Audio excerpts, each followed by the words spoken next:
સુરતમાં રિનોવેશન થયેલ Indian diamond ઇન્સ્ટિટ્યૂટની રીઓપનિંગ ceremony યોજાઈ હતી। રાજ્યસભાના સાંસદ ગોવિંદભાઈ ધોળકિયાના હસ્તે ઉદ્ઘાટન કરવામાં આવ્યું હતું।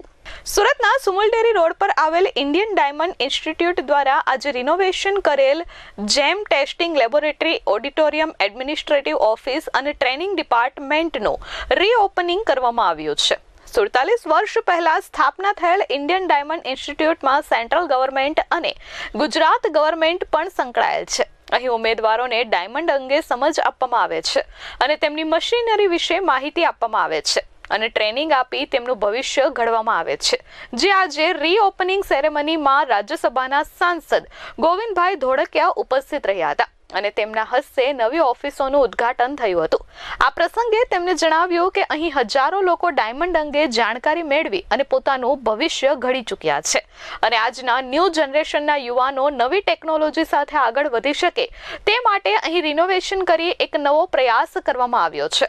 હવેથી અહીં દેશ અને વિદેશના પણ હજારો લોકો ટ્રેનિંગ લઈ શકે તે રીતનું આયોજન ઇન્ડિયન ડાયમંડ ઇન્સ્ટિટ્યૂટ દ્વારા કરવામાં આવ્યું છે।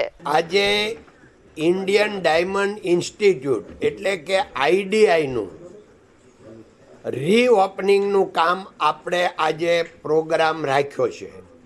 આ ઇન્ડિયન ડાયમંડ ઇન્સ્ટિટ્યૂટ 47 વર્ષ પહેલાં 1978માં પાયો નખાયો। એમાં સેન્ટ્રલ ગવર્મેન્ટ અને ગુજરાત ગવર્મેન્ટ પણ સાથે છે અને આ 47 વર્ષમાં હજારો સ્ટુડન્ટ અહીંથી ડાયમંડ, જ્વેલરી અને એ બધી ટ્રેનિંગ લઈ વિવિધ જાતની અને દેશ વિદેશમાં પોતાનું ભાવિ બનાવી રહ્યા છે અને બન્યું છે। એ સમયે આ ઐતિહાસિક સંસ્થા ઇન્ડિયન ડાયમંડ ઇન્સ્ટિટ્યૂટમાં અત્યારે દિનેશભાઈ નાવડિયા જે ચેરમેન તરીકે નવનિયુક્ત થયા અને એણે બહુ મહેનત કરી બધા જૂના ડાયમંડવાળાને યાદ કરાવ્યું, ડોનેશન લઈ અને આખું ફરીથી આનું રિનોવેશન કરાવ્યું।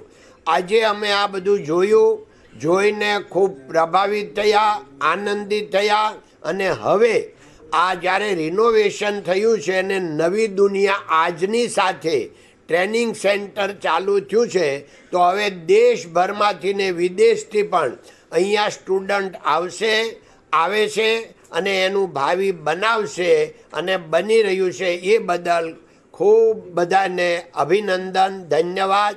જય હિન્દ, જય ભારત, નમસ્તે। કેમેરામેન મુન્ના મલબારી સાથે ધરતી પટેલ, S24 ન્યૂઝ, સુરત।